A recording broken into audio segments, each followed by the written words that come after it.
اور کچن میں جا کر اس کی حیرانگی کی کوئی انتہا باقی نہیں رہی۔ اس نے دیکھا کہ جو اس کا مائکرو ویو اوون تھا وہ آن تھا، اور اس کے باقی جو معاملات تھے کچن کے وہ یوں محسوس ہو رہے تھے کہ جیسے کچن کے اندر کوئی موجود ہو۔ بہت زیادہ حیران ہوا۔ اس نے مائکرو ویو اوون کو بند کیا اور خود باہر چلا گیا اپنی چائے بنا کر۔ جیسے ہی وہ دوبارہ کچن کے اندر آیا تو اس کا جو مائکرو ویو اوون تھا وہ دوبارہ سے آن تھا۔ بہت زیادہ حیران ہوا کہ آخر یہ کیا ہو رہا ہے، اور مسلسل یوں لگتا تھا کہ جیسے اس کے پیچھے سے کالے رنگ کے سائے گزر رہے ہیں، اور اس اپارٹمنٹ میں کسی کے ہونے کا مکمل احساس تھا، اور وہ کیا چیز تھی وہ نہیں جانتے تھے۔ اور جیسی رات ہوتی تھی کوئی عورت کوئی لڑکی کی آواز میں اس کا نیم بار بار لیتا تھا اور اس کو بلاتا تھا۔ جیسے وہ ادھر ادھر دیکھتا تھا تو کوئی بھی نہیں ہوتا تھا۔ کچھ دنوں کے بعد اس کو ایک کام والی ملی، جو اس نے ایک بوڑھی اماں کو کام کے لیے رکھا اپنے گھر میں صفائیوں کے لیے۔ تو وہ جو بوڑھی اماں تھی اس نے اس کو بتایا کہ بیٹا تم اس اپارٹمنٹ کو چھوڑ دو، تمہارے لیے یہی بہتر ہے۔ جس پہ اس لڑکے نے پوچھا کہ تم ایسے کیوں کہہ رہی ہو؟ اس نے کہا آج سے کئی سال پہلے اس اپارٹمنٹ میں ایک لڑکی نے خودکشی کر لی تھی۔ اس کے ساتھ کیا ہوا تھا یہ کوئی نہیں جانتا۔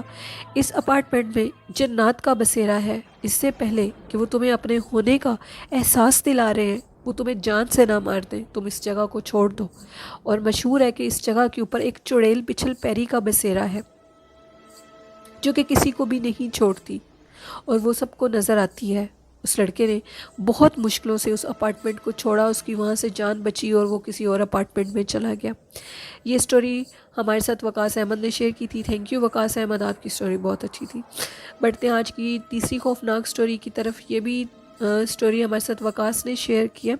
وقاص کہتے ہیں کہ یہ سٹوری بھی انگلینڈ کی ہے۔ ادھر ایک شخص تھا جس کو شو روم بنانا تھا گاڑیوں کا، اور گاڑیوں کے شو روم کے لیے اس کو کوئی اچھی جگہ نہیں مل رہی تھی۔ پھر اس کو شہر کے درمیان میں ایک بہت اچھی جگہ ملی، اور اس نے اس جگہ کو خرید لیا اور اپنا شو روم ادھر بنا لیا۔ اس کا بہت اچھے سے شو روم چل رہا تھا، اور لوگ کافی زیادہ اس کے شو روم پہ آتے تھے۔ ایک دن اس نے سوچا کہ میں اپنے شو روم کی بیک سائڈ کو بھی رینوویٹ کرتا ہوں اور ادھر بھی گاڑیوں کو کھڑا کروں گا۔ اس نے کچھ کام والوں کو بلایا اور پچھلے حصے کو جو جگہ بنی ہوئی تھی اس کو گرانا شروع کر دیا۔ جیسے انہوں نے ایک دیوار کو گرایا تو اس دیوار کی بیک سائڈ پہ ایک کمرہ نکلا۔ سارے بہت حیران ہوئے کہ یہ کمرہ کہاں سے آیا ہے۔ انہوں نے جیسے ہی اندر سے جا کر دیکھا تو اس کمرے کے اندر کچھ جادو کی چیزیں پڑی ہوئی تھیں۔ یوں لگتا تھا کہ جیسے کوئی ادھر بیٹھ کے جادو کرتا تھا۔ تو پتہ لگا کہ بہت عرصہ بہت سال پہلے ادھر ایک جادوگر رہتا تھا، اور وہ ادھر جادو کرتا تھا لوگوں پر۔ نہ جانے اس جادوگر کو کیا ہوا کیا نہیں ہوا، وہ مر گیا، اور اس کے ساتھ کیا بیتی، اس کی لاش کدھر گئی یہ کوئی نہیں جانتا۔ مزدوروں نے اپنا کام جاری رکھا۔ رات ہوئی سا واپس چلے گئے تو آدھی رات کے ٹائم شو روم کے اس روم کے اندر سے اونچی اونچی چیخوں کی آوازیں شروع ہو گئی۔ چیخیں اتنی شدید تھیں کہ جو شو روم کا مالک تھا اس کو کال کرنے پہ سارے مجبور ہو گئے۔ وہ آیا، اس نے سارا ماجرا سنا لوگوں سے، اور اس نے کسی اللہ والے سے رابطہ کیا، اور جیسے ہی اس نے اللہ والے سے رابطہ کیا تو وہ اس اللہ والے کو اس شو روم کے اندر لے کر آیا۔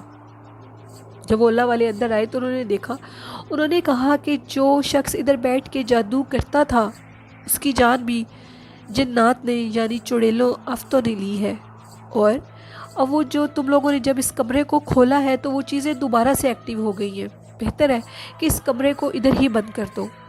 انہوں نے ایک تعویذ دیا اور کہا کہ اس دروازے کے اوپر لگا دو، ہو سکتا ہے کہ وہ چیزیں جان چھوڑ جائیں۔ دروازے پہ تعویذ لگا دیا گیا، لیکن 2-3 دن کے بعد دوبارہ وہ چیخوں کی آوازیں شروع ہو گئی، اور وہ چیخیں اتنی شدید اور خوفناک تھی کہ لوگ ڈر جاتے تھے۔ انہوں نے دوبارہ اس اللہ والے سے رجوع کیا اور کہا کہ اب آپ ہمیں بتائیں ہم اس کا کیا کریں۔ جب وہ دوبارہ اندر گئے تو انہوں نے کہا کہ بہتر ہے کہ اس سارے ملبے کو گرا دیا جائے، کیونکہ اب وہ چیزیں تم لوگوں کو ادھر نہیں رہنے دیں گی، وہ بہت سخت چیزیں ہیں، میں اس کا مقابلہ نہیں کر سکتا، اور کوئی اور عامل بھی ان کا مقابلہ نہیں کر سکتا۔ انہوں نے اس سارے شو روم کو گرا دیا۔ اس شخص کو بہت زیادہ نقصان ہوا، اور آج بھی ان جگہوں سے، وہ جو جگہیں ہیں سنسان جگہوں سے، اونچی اونچی چیخوں کی رات کے ٹائم آوازیں ضرور آتی ہیں۔ وقاص کہتے ہیں کہ یہ ان کی فرینڈ کی زندگی کا سچا واقعہ ہے جو انہوں نے ہمارے ساتھ شیئر کیا۔ تھینک یو وقاص، آپ کی سٹوری بہت اچھی تھی، ہمیں بہت اچھی لگی۔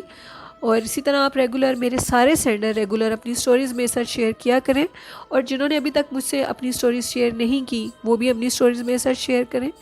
ڈسکرپشن باکس میں میں نے اپنا ای میل آئی ڈی دیا ہے، اور کومنٹ باکس میں بھی آپ اپنی سٹوریز میرے ساتھ شیئر کر سکتے ہیں۔ اور بڑھتے ہیں آج کی اچھی بات کی طرف۔ آج کی اچھی بات ہمارے ساتھ شیئر کیا کیپریکارن آفیشیل نے۔ کیپریکارن آفیشیل کہتے ہیں کہ ہر مشکل میں صبر کرنا چاہیے، اور جو صبر کرتا ہے اللہ پاک اس کو پسند کرتا ہے، اور صبر کرنا بہت ضروری ہے، کیونکہ صبر وہی کرتا ہے جو اللہ سے پیار کرتا ہے۔ یہ کیپریکارن آفیشیل نے میرے سبھی سننے والوں کے لیے میسج دیا ہے، اور آپ کی بات بہت اچھی تھی، ہمیں بہت اچھی لگی۔ اور بڑھتے ہیں آج کی دوسری اچھی بات کی طرف۔ یہ ہمارے ریگولر لسنر شان جٹ نے ہمارے ساتھ شیئر کیا۔ شان جٹ کہتے ہیں کہ آپ نماز پڑھا کریں، کیونکہ نماز ہی ایک وہ واحد چیز ہے جو کہ کافر اور مومن کے درمیان کا فرق ہے۔ نماز پڑھنے سے، ایک تو نماز ہمارا ساتھی ہے، اور نماز پڑھنا بہت اچھی بات ہے، کیونکہ نماز ہمارا وہ ساتھی ہے جو کہ ہمیں دنیا سے قبر سے حشر تک، اور حشر سے جنت تک لے جائے گا، کیونکہ نماز کبھی بھی ضائع نہیں جاتی اور اپنے پڑھنے والے کے ساتھ رہتی ہے۔ اور وہ یہ بھی کہتے ہیں کہ آپ بے شک فرض ہی پڑھ لیا کریں، لیکن نماز کے لیے ٹائم نکالا کریں۔ تو سوری ٹو سے شان، بالکل بھی فرض نہیں پڑھنے چاہیے اکیلے، سنت اور فرض کو ہمیشہ ساتھ ملا کر پڑھنا چاہیے، کیونکہ سنت بھی اتنی ہی ضروری ہے جتنا فرض ہے۔ ہاں، کبھی انسان بیمار ہو، بہت مشکل میں ہو، تو سنت چھوڑنے کا تھوڑی سی چھوٹ ہے، لیکن سنت اور فرض ہمیشہ ملا کر پڑھنے چاہیے۔ پلیز یہ آپ سب میری اس بات پہ دھیان دینا، اور شان پلیز ڈونٹ مائنڈ، آپ بھی سنت اور فرض کو ہمیشہ ساتھ پڑھا کریں، کیونکہ سنت پڑھنا بھی اتنی ہی ضروری ہے۔ اگر سنت ضروری نہ ہوتی تو اللہ پاک کبھی اس کا حکم نہ دیتے۔ یہ ہمارے پیارے آقا حضرت محمد صلی اللہ علیہ وسلم کے نام کی سنت ہے، اس کو ضرور ادا کیا کریں، کیونکہ ہماری نمازیں اتنی پکی اور اتنی مضبوط نہیں ہیں کہ جب ہم دنیا سے جائیں گے اور حشر میں ہمارے فیصلے ہو رہے ہوں گے، تو ہماری سنت اور ہمارے نفل ہماری ان جگہوں پہ کام دیں گے جو فرض ہم نے ٹھیک سے ادا نہیں کیے، جو سجدے ہم نے ٹھیک سے ادا نہیں کیے، یہ سنتے اور یہ نفل ہمیں وہاں ضرور بچائیں گے اور ہمارے کام آئیں گے۔ میں اپنے سبھی سننے والوں سے یہ ریکویسٹ کرتی ہوں کہ ہمیشہ نماز پوری پڑھا کریں، کبھی بھی آدھی نماز مت پڑھا کریں۔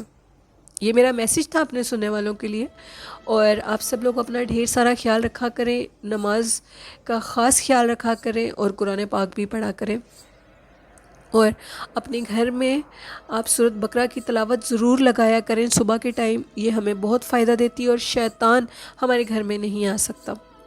اور لسنرز، یہ تھیں آج کی اچھی باتیں، آج کی سٹوریز جو میں نے آپ کے ساتھ شیئر کی۔